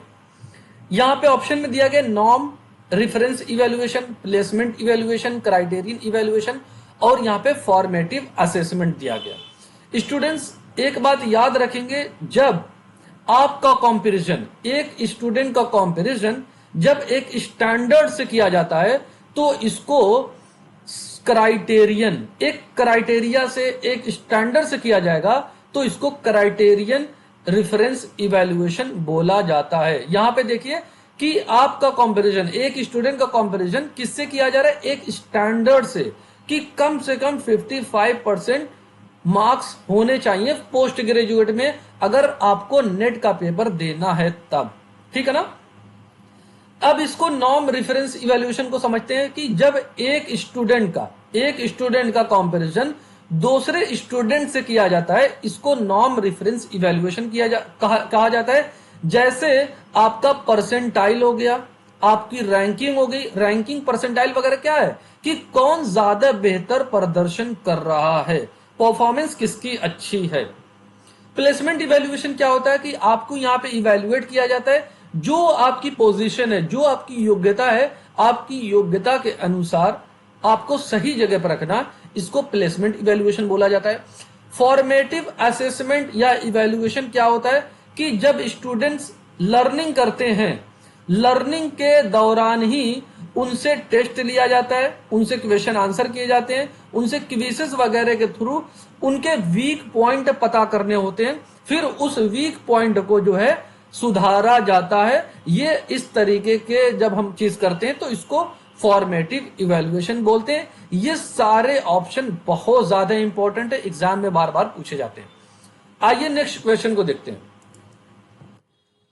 बड़ा अच्छा सवाल है ये, हमारा बेसिकली आईसीटी में जो हमारा नंबर सिस्टम होता है उससे रिलेटेड सवाल पूछा गया है कि ये अलग अलग चीज दी गई है, नंबर दिए गए हैं और बेस में दिया गया है, और इसको आपसे कहा गया कि ऑर्डर में ये 4 दिए गए, ए से लेके डी तक दिए गए, इसको कह रहे हैं कि कन्वर्ट करना है डेसिमल नंबर सिस्टम में। इन सभी को डेसिमल नंबर सिस्टम में कन्वर्ट करना है आपको, तो आपसे ये बात पूछी गई है, ठीक है ना। तो आपको इसमें करना क्या है कि हम एक चीज यहां पे एक करके दिखाते हैं, सिर्फ एक, फिर आपको सारी चीजें खुद अपने एंड पे प्रैक्टिस करना होगी। हम एक चीज यहां पे आपको सिखाते हैं कि जैसे देखिए 20003.2 रखा है, 2 है, और इसका बेस क्या है, इसका बेस देखिए 4 है, इसका बेस 4 है, तो इसमें हमें कैसे डेसिमल नंबर सिस्टम में कन्वर्ट करना है बहुत ध्यान से देखेंगे। सबसे पहले हम इनको देखते हैं, इनको डेसिमल वाला बाद में देखेंगे। तो 3 है, तो जो हमारा बेस होता है उस बेस को पहले लिखते हैं, बेस को लिखेंगे और जो बेस होगा उसकी पावर करेंगे, इसकी पावर, और 0 से ही स्टार्ट करेंगे और हम इस तरीके से यहां से इस तरफ जाएंगे, यानी लेफ्ट से राइट, सॉरी राइट से लेफ्ट की तरफ चलेंगे। तो पावर 4 की पावर 0 मल्टीप्लाई करेंगे, ये वाली डिजिट लेंगे 3 से, प्लस का निशान देंगे, ठीक है ना। ये हमारी एक डिजिट हो गई। फिर उसके बाद दूसरी डिजिट हमारी क्या है, 0 है। भाई 0 को किसी नंबर से मल्टीप्लाई करेंगे, फिर भी हम सिखाते हैं आपको 4 से, फिर बेस आपका जो भी बेस रहेगा आपका 1 इंटू 0 प्लस, फिर इसके बाद 4 की पावर 2, ये आपका बढ़ता, जैसे यहां पे 0 है, ये 1 हो गया, 2 हो गया, अब जो होगा वो क्या होगा, 0 से मल्टीप्लाई करेंगे, फिर उसके बाद प्लस करेंगे, फिर उसके बाद 4 जो आपका बेस है 3 करेंगे, फिर उसके बाद आप मल्टीप्लाई किससे करेंगे भाई, 0 से करेंगे, क्योंकि 3 बार 0 है ना, देखिए 3 बार 0 है, तो 1 0 2 0 3 बार 0 हो गया। फिर अब हमारे पास 2 आखिर में बचा है, ये 2 बचा है, तो अब यहां पे प्लस का साइन देंगे। अब यहां पे 4 का स्क्वायर कितना करेंगे, देखिए 1 2 3, अब यह 4 का स्क्वायर 4 करेंगे और मल्टीप्लाई किससे करेंगे, 2 से करेंगे, याद रखेंगे 2 से करेंगे। अब इसको करते हैं, देखिए 2 और ये 4 का जो पावर 4 है, तो ये 256 बन जाएगा, 2 को मल्टीप्लाई करेंगे 256 से, तो हमारे पास 512 निकल के आ जाएगा, 512 निकल के आएगा। अब कोई भी, ये जो 0 है भाई, ये जो 0 है भाई, 0 को किसी नंबर से मल्टीप्लाई करेंगे 0 आएगा ना, तो यहां पे प्लस 0 लिख देते हैं। फिर यहां पे क्या है, प्लस, इसको लिखते हैं, जब भी किसी की पावर 0 होती है तो उसकी वैल्यू 1 होती है, सॉरी प्लस 0, फिर प्लस ये 3 1 जा 3 हो जाएगा। अब यहां पे मुझे 512, ये 0 है तो 0 हो जाएगा, 512 और 3 515 निकल के आ जाएगा ये। अब डेसिमल को कैसे कन्वर्ट करते हैं, डेसिमल वाली बात ध्यान में रखेंगे। डेसिमल वाला यहां पे ये हमारे पास ये 515 निकल के आया, ये इसकी पूरी की वैल्यू। डेसिमल वाले को देखते हैं, मल्टीप्लाई कितने से करेंगे, 2 से। आपकी पावर, आपका बेस क्या है, बेस 4 है। जब भी डेसिमल होगा तो यहां पे -1 लगेगा। अगर एक डेसिमल है तो -1, दो, अगर 2 डिजिट है, देखिए इसमें 2 डिजिट है तो -2, ये राइट से, सॉरी लेफ्ट से राइट की तरफ बढ़ेगा, पॉइंट वाला जो रहेगा, तो हमारे पास ये है। तो अब इसको कैलकुलेट करेंगे, जब भी जब भी -1 रहती है पावर, तो ये 1/4 बन जाता है, ठीक है ना। अब 2 इंटू 1/4, 2 से 2 कैंसिल हुआ तो 1/2 बन जाएगा। 1/2 का मतलब जब इसको कैंसिल करेंगे तो कितना, हाफ बन जाएगा, 0.50 हो जाएगा, 0.5, तो आपका 0.50 हो जाएगा। ये हमने आपको करके बता दिया। आप और भी ये तीनों वैल्यू को कैलकुलेट करेंगे। एक बात और याद रखें, जो यहां पे C है, C की वैल्यू यहां पे 12 दी गई है, C की वैल्यू 1 2 है, ये बात याद रखेंगे। अब इस तरीके से हमारे A का निकल के आया कितना, 515.50। B का कितना निकल के आएगा, 63.75 निकल के आएगा। C का जो निकल के आएगा 47.425 निकल के आएगा। D का क्या निकल के आएगा आपका 194.375 निकल के आ जाएगा। आपको ये कैसे निकला है, आपको खुद यहां पे कैलकुलेट करना है। मैंने एक चीज बता दी आपको इसी बेसिस पे। अब यहां पे देखिए 2 है बेस, तो आपको क्या करना है, 2 से मल्टीप्लाई करना होगा, उसका स्क्वायर करना होगा। यहां पे 8 है तो सबको 8 से मल्टीप्लाई करना होगा, यहां पे 16 है तो सबको 16 से मल्टीप्लाई करना होगा। जो भी बेस होगा उसी से मल्टीप्लाई करना होगा, और बेस पे ही स्क्वायर लगता है, ये बात याद रखेंगे। तो इस तरीके से सबसे बड़ी वैल्यू, डिसेंडिंग ऑर्डर पूछा है, सबसे बड़ी वैल्यू आपकी कौन सी हो जाएगी, 515 ए हो जाए, सॉरी हाँ, एक ए हो जाएगा, फिर उससे छोटी क्या है आपका सी हो जाएगा, फिर उसके बाद डी है, फिर उसके बाद डी है, फिर आखिर में बी है। ए सी डी बी किस में बन रहा है, ए सी डी बी आपका ऑप्शन थर्ड में बन रहा है। क्या आपको यह बात समझ में आ रही है? ऐसे क्वेश्चन एग्जाम में पूछे जाते हैं। 3 को और कैलकुलेट करेंगे, आपके लिए चीजें आसान हो जाएंगी। नेक्स्ट क्वेश्चन को देखते हैं भाई। ये हमारा एग्जाम में सवाल पूछा गया है, कह रहे कि following, which of the following is a secondary pollutant in the troposphere.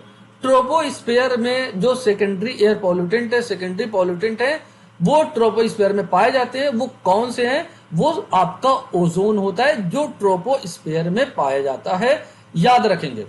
अब यहां पे समझने वाली बात क्या है भाई, पॉल्यूटेंट 2 तरीके के होते हैं। एक प्राइमरी पॉल्यूटेंट होते हैं, प्राइमरी पॉल्यूटेंट, और एक होते हैं सेकेंडरी पॉल्यूटेंट। प्राइमरी पॉल्यूटेंट क्या होते हैं? ये डायरेक्ट एमिट होते हैं, ठीक है ना, डायरेक्ट एमिट होके हमारे वातावरण में पहुंच जाते हैं, हमारे एटमॉस्फेयर में पहुंच जाते हैं। सेकेंडरी एयर पॉल्यूटेंट क्या होते हैं?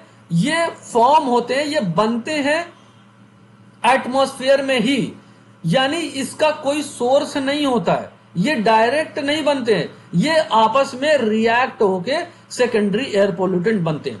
अब प्राइमरी एयर पॉल्यूटेंट कौन कौन से हैं? जैसे आपका हो गया कार्बन मोनोऑक्साइड और सल्फर डाइऑक्साइड, आपका नाइट्रोजन ऑक्साइड हो गया, और आपका क्या होगा, आपका पीएम 2.5 हो गया, और पीएम 10 आपका, ये सब क्या है? आपके प्राइमरी एयर पॉल्यूटेंट है, जो डायरेक्ट निकलते हैं, डायरेक्ट एमिट होते हैं, एटमॉस्फेयर में पहुंचते हैं। सेकेंडरी एयर पॉल्यूटेंट कौन कौन से होते हैं? आपका पैन हो गया, याद रखेंगे, आपका पैन हो गया, फिर उसके बाद एसिड रेन हो गई, आपकी एसिड रेन हो गई।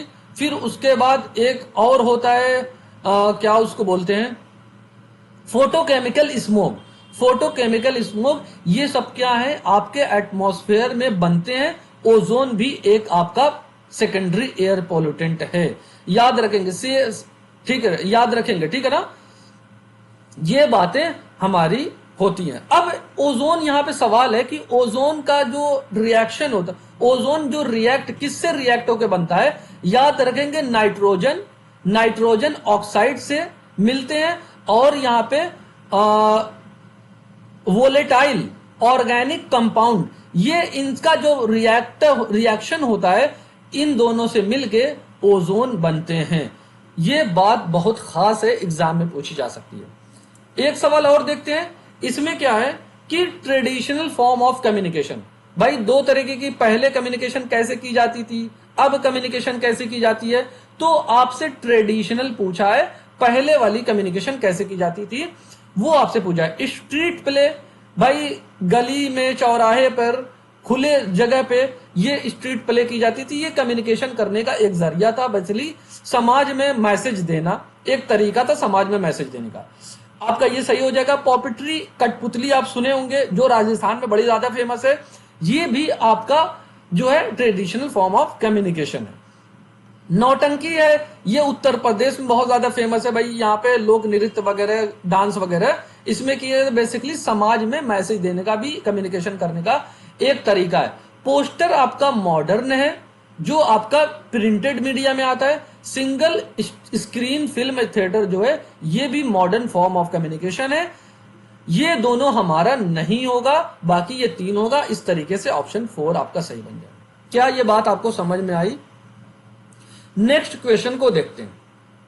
इस क्वेश्चन को देखते हैं, ये हमारा 31 क्वेश्चन है। इसमें कहा गया है कि significant contribution to growth of ICT usage. जो आईसीटी हमारा है, उसके ग्रोथ में किसका किसका कंट्रीब्यूशन रहा है, आपसे पूछा गया है किसका योगदान रहा है। तो यहाँ पे स्टेटमेंट दिया गया है, आपसे सही वाला पूछा है कि ए में दिया गया exponential progress of semiconductor. Semiconductor technology आई, उसकी वजह से क्या हुआ, लो कॉस्ट हार्डवेयर मिलने लगे, बहुत सस्ते हार्डवेयर मिलने लगे और बहुत तेजी से काम करने लगे। ये हमारे आईसीटी में कंट्रीब्यूशन किया है सेमीकंडक्टर, ये बात सही है। Introduction of the user friendly software and interface of the computer.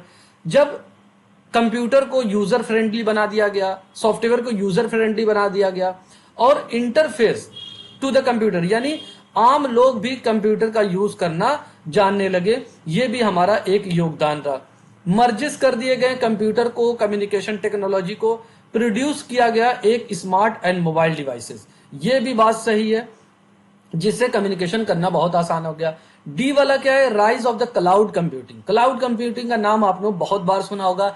जब डेटा को आप अपने डिवाइसेस में न रख के आप इंटरनेट पे डेटा को स्टोर करते हैं, सेव करते हैं, ये क्लाउड कंप्यूटिंग बेसिकली होता है। तो इससे क्या होता है कि जैसे गूगल डॉक्स आ गया, माइक्रोसॉफ्ट 365 आने की वजह से क्या हो गया कि without the need of the large investment, बहुत बड़े मात्रा में इन्वेस्टमेंट करने की जरूरत नहीं है।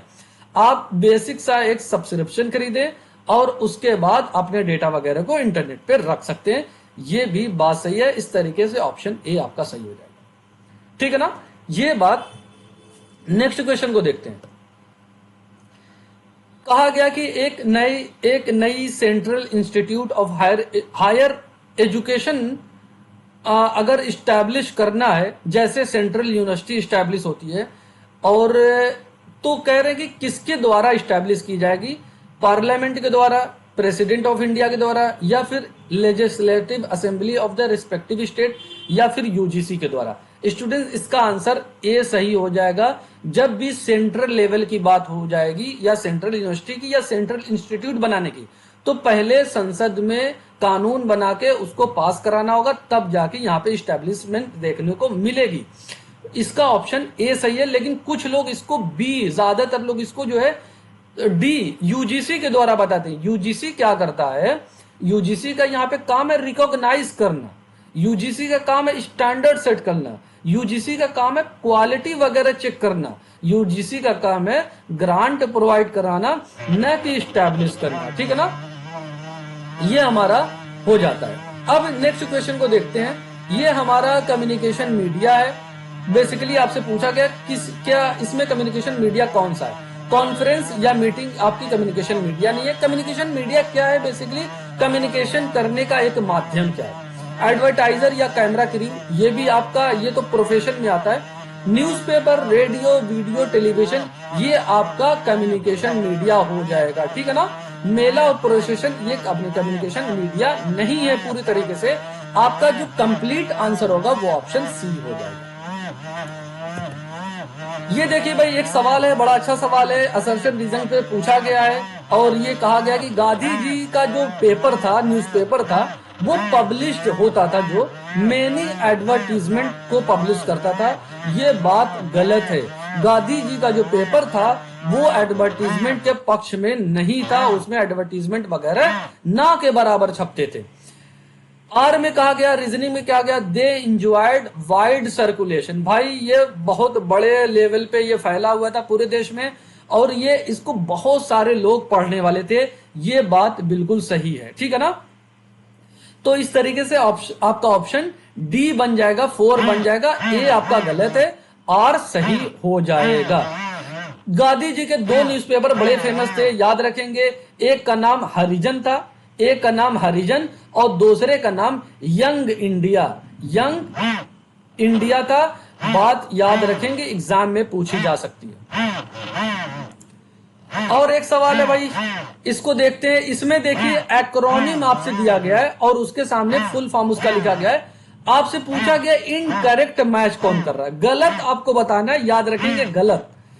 एफटीपी क्या है, फाइल ट्रांसफर प्रोटोकॉल, ये बात तो बिल्कुल सही है। एसएमटीपी क्या होता है, सिंपल मेल। भाई ये जो टेक्नोलॉजी है ना, टेक्नोलॉजी की जगह पे ट्रांसफर होना चाहिए, ट्रांसफर होना चाहिए।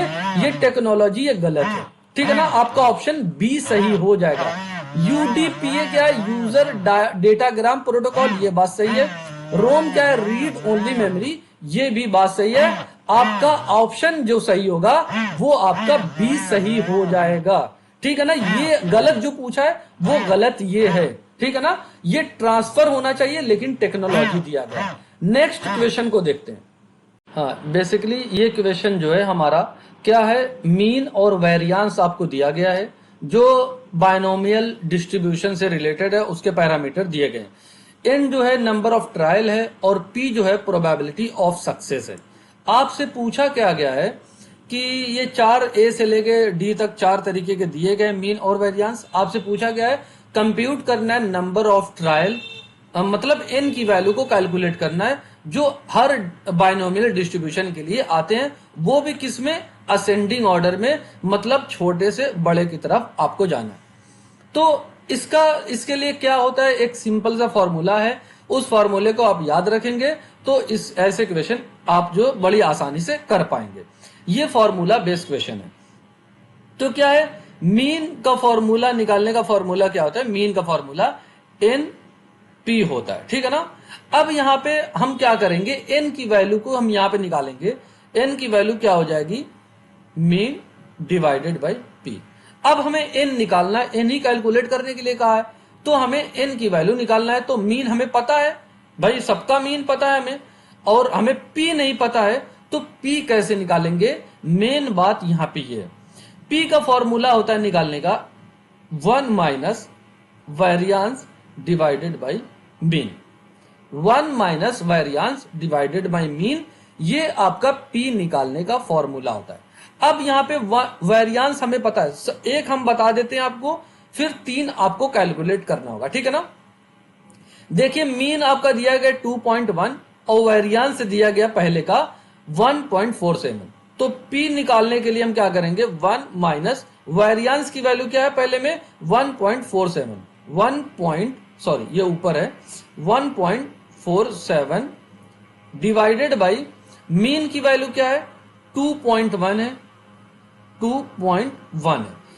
अब इसको कैसे कैलकुलेट करेंगे, ये 2.1 को 1 में मल्टीप्लाई करेंगे तो 2.1 मिलेगा। अब 2.1 को 1.47 में जब माइनस करेंगे तो आपको क्या मिलेगा, 2.1 एंड 1.47 में जब आप माइनस करेंगे तो ये जीरो रख लेते हैं, आपको क्या मिलेगा, 3 यहाँ पे मिलेगा, और यहाँ पे 10 में से 4 माइनस करेंगे 6 मिलेगा, यहाँ पे 0 मिल जाएगा, यानी 0.63 मिल रहा है। 0.63 आपको मिल रहा है डिवाइडेड बाय 2.1। अब इसको डिवाइड करेंगे तो आपको P की वैल्यू मिल जाएगी। इसको डिवाइड करेंगे, कैसे डिवाइड करेंगे भाई, देखिए पॉइंट के बाद 1 यहाँ पे डिजिट है, यहाँ पे पॉइंट के बाद 2 डिजिट है, तो यहाँ पे इसको कैंसिल करते हैं, इसको हटाते हैं, तो इसको 0 मुझे एक और यहाँ पे बढ़ाना पड़ेगा। अब यहाँ पे यही वैल्यू किस तरीके से लिखी जाएगी, यहाँ पे देखें, P की वैल्यू 63 डिवाइडेड बाई 210 लिखी जाएगी। अब देखिए 210 से 63 डिवाइड नहीं होगा, तो यहाँ पे 0 लगाएंगे, जब यहाँ पे 0 बढ़ाएंगे तो यहाँ पे 0 पॉइंट लगाना पड़ेगा। 0 से 0 कैंसिल करेंगे, 21 तिहाई कितना होता है, 63 होता है। अब देखिए P की वैल्यू आपको पता चल गई 0.3 आती है। अब n की वैल्यू कैसे निकालेंगे, यहां पे देखिए m आपको पता है, मीन आपको पता है, ये है। n कैसे निकालेंगे, n is equal to 2.1 divided by, अब यहां पे P की वैल्यू आपको चाहिए, P की वैल्यू आप यहां पे निकाल लेंगे 0.3, ठीक है ना। अब यहां पे देखिए पॉइंट के बाद एक डिजिट है, पॉइंट के बाद एक डिजिट है, तो हम क्या करते हैं, यहां पे इसको कैंसिल कर देते हैं, ठीक है ना, हटा देते हैं। तो अब आपके पास क्या बचा, 21 और यहां पे 3। अब इसको डिवाइड करेंगे, आसान हो गया डिवाइड करना, यहां पे n की वैल्यू 7 निकल के आ गई। क्या आपको यह बात क्लियर है, बहुत आसान है, सिर्फ आपको कैलकुलेट करना। अब इसी तरीके से और सब आपको कैलकुलेट, इसी तरीके से तीनों आपको कैलकुलेट करना है, और बेसिकली आपको ये n की जो वैल्यू है यही आपको निकालना है। हम p की वैल्यू क्यों निकाल रहे हैं, क्योंकि हमें p जब तक नहीं निकलेगा हम n को नहीं फाइंड आउट कर सकते हैं, इसी वजह से मुझे निकालना ही पड़ेगा। अब अलग अलग तरीके से क्या है, b को जब निकालेंगे आप, जब b को आप कैलकुलेट करेंगे तो यहां पे n की वैल्यू b में क्या आएगी, आपकी 5 आएगी, और b में 5 आएगी, a में कितनी आई, 7 आई, c में कितनी आएगी n की वैल्यू, c में n की वैल्यू 8 आएगी, और d में जो है n की वैल्यू 6 आएगी, d में n की वैल्यू 6 आएगी। तो आपको इसी को अरेंज करना है छोटे से बड़ा। सबसे छोटा क्या है, b है, b, फिर इससे बड़ा क्या है, 6 है, d है, इससे बड़ा क्या है भाई, a है, फिर सबसे बड़ा क्या है आपका, c आता है, आपका BDAC BADC जो है आपका ऑप्शन 4 में आ जाएगा।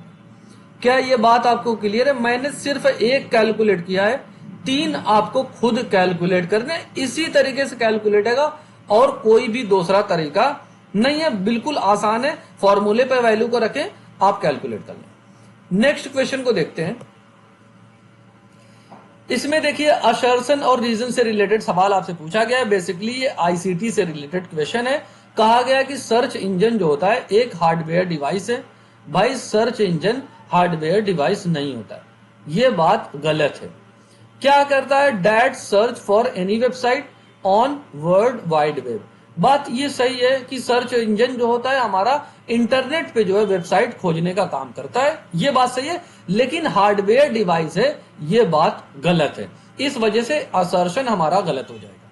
रीजन क्या है भाई, गूगल जो होता है और माइक्रोसॉफ्ट बिंग्स जो होते हैं, 2 तरीके की ये पॉपुलर बहुत मशहूर सर्च इंजन है, ये बात बिल्कुल सही है। इस तरीके से ऑप्शन डी आपका 4th सही बन जाएगा। नेक्स्ट क्वेश्चन को देखते हैं, और ये सवाल भी बड़ा अच्छा सवाल है, एग्जाम में ऐसे सवाल भी देखने को कभी कभार मिलते हैं। कह रहे कि जो हमारा जो हिमालय पहाड़ है उस पे जैसे जैसे ऊपर चलते जाएंगे तो आपका फिजिकल और बायोलॉजिकल स्ट्रक्चर जो है वो उसमें चेंजेस देखने को आपको मिलेंगे। तो वही कह रहे हैं कि अरेंज करना है, following are the tree types, अलग अलग तरीके के ट्रीज हैं, पेड़ पौधे हैं, उनको जो है अरेंज करना है, जो फुट हिल से यानी जमीनी सतह से लेके जैसे जैसे ऊंचाई पर आप बढ़ते जाएंगे, अलग अलग पेड़ों का स्ट्रक्चर भी बदलता जाएगा, उनका बायोलॉजिकल स्ट्रक्चर भी बदलता जाएगा। उसी को कह रहे हैं कि सबसे नीचे से सबसे ऊपर जाएंगे तो कैसे कैसे पेड़ आपको मिलेंगे, आपसे ये पूछा गया। तो याद रखने वाली भाई बात है ये, सबसे जो नीची सतह पे होता है वो आपका डेसिडुअस फॉरेस्ट पाया जाता है। इस तरीके के पेड़ पौधे पाए जाते हैं जो इस नाम से जाने जाते हैं। सबसे पहले डी हो जाएगा, फिर उसके बाद आपका डी होगा तो डी एक ही में है भाई, ऑप्शन 4 में, ठीक है ना। उसके बाद ए होगा, चिर पाइन वगैरह पाए जाते हैं, ए हो जाएगा। फिर उसके बाद ई वाला पाया जाएगा वेट, जो ऊपर भाई जाएंगे तो ठंडक बढ़ेगी तो भी थोड़ा सा मौसम ठंडे वाले पेड़ जो है यहाँ पे पाए जाते हैं, जो वेट टेम्परेचर फॉरेस्ट होते हैं, ई हो जाएगा। फिर उसके बाद सी होगा, ब्लू पाइन पाए जाएंगे। सबसे ऊपर जो पाया जाता है वो सिल्वर फिर पाया जाता है। आई होप ये चीजें आपको क्लियर हुई होंगी। रटने वाला सवाल है ये, देखिए भाई मेमोरी लेवल ऑफ टीचिंग से रिलेटेड क्वेश्चन पूछे गए हैं और ये मेमोरी लेवल है, मेमोरी लेवल ऑफ टीचिंग के यहाँ पे दूसरी लिस्ट में दिया गया है और उसके एलिमेंट यहाँ पे दिए गए हैं। तो development of mental aspect of training, भाई हमारा मेंटल एस्पेक्ट को का ट्रेनिंग के लिए डेवलप करना, ये किस में कहा जाता है, ये फोकस में कहा जाता है। बेसिकली कॉन्सेंट्रेशन करना, मतलब फैक्ट को रिकॉल वगैरह करना, कॉन्सेंट्रेट करने की बात कर रहे हैं। ये हमारा पहले का तीसरा मैच करेगा। और introduction, preparation and statement of objective, basically ये हमारा क्या होता है कि जब एक टीचर होता है, टीचिंग स्टेप, एक टीचिंग स्टेप कैसे होती है भाई, इंट्रोडक्शन होता है मेमोरी लेवल में, फिर उसके बाद प्रेजेंटेशन होता है, प्रेजेंटेशन वगैरह प्रिपरेशन वगैरह की बात करते हैं, फिर उसके बाद उसका टेस्ट वगैरह होता है, इवेल्युएशन होता है। इस तरीके से हमारा सिस्टम चलता है। ये सिंटेक्स में बात होता है। बी का दूसरा हो जाएगा, तो बी का दूसरा सिर्फ इसी में, ऑप्शन ए हमारा बन जाएगा। टीचर इज मोर एक्टिव, भाई मेमोरी लेवल ऑफ टीचिंग में क्या होता है, टीचर ज्यादा एक्टिव होता है, स्टूडेंट तो एक्टिव नहीं होता है। ये हमारा सोशल सिस्टम में होता है। सी का चौथा मैच करेगा। रोट मेमोराइजेशन एबिलिटी जो होती है वो सपोर्ट सिस्टम में होती है, यानी एबिलिटी को बढ़ाना। ये क्या होता है, जो टीचिंग के अलग अलग एड्स हैं, टीचिंग सपोर्ट सिस्टम है, उनको ये बता रहे हैं कि ये डी का पहला मैच कर जाएगा। इस तरीके से ऑप्शन ए आपका सही हो जाएगा। लास्ट क्वेश्चन देखते हैं, इसमें क्या कहा गया भाई, असर्शन रीजन बेस पे ये क्वेश्चन पूछा गया है। कह रहे बेसिकली ये कम्युनिकेशन से रिलेटेड क्वेश्चन है। Individual differences is natural phenomena, क्या ये इंडिविजुअल जो अलग अलग तरीके के, हर इंसान दुनिया में भाई अलग अलग है, सबकी इंटरेस्ट अलग है, सबकी इमोशंस अलग है, सबकी सोच अलग है, सबके अलग अलग तरीके से सब बिहेवियर उनकी अलग है, तो ये भाई एक नेचुरल फेनोमेना है। ये बात बिल्कुल सही है। रीजन में कहा गया कि individual differences can be neglected with education, क्या एजुकेशन से, एजुकेशन जो होता है इंडिविजुअल डिफरेंसेस को निग्लेक्ट कर सकता है? नहीं भाई, ये एजुकेशन जो होता है इंडिविजुअल डिफरेंसेस को फाइंड आउट करके उनको किस तरीके की जरूरत है हर इंडिविजुअल को, वैसी टीचिंग मेथड उनके ऊपर अप्लाई की जाती है। इस वजह से ये बात गलत है, नेग्लेक्ट नहीं करता है, बल्कि ये तो फाइंड आउट करता है। फाइंड आउट करने के बाद वैसा उसको लर्निंग की स्टाइल, लर्निंग अलग अलग तरीके से सिखाई जाती है, ठीक है ना। तो इस तरीके से पहला सही है, दूसरा गलत है, तो हमारा ऑप्शन थर्ड बन जाएगा। आई होप ये सारी चीजें आपको क्लियर होंगी। ये वीडियो स्टूडेंट्स कैसी लगी कमेंट सेक्शन में जरूर बताएंगे। अगर अच्छी लगी तो वीडियो को जरूर लाइक करें और अपने दोस्तों को भी शेयर करें। Thank you for watching video. God bless you all.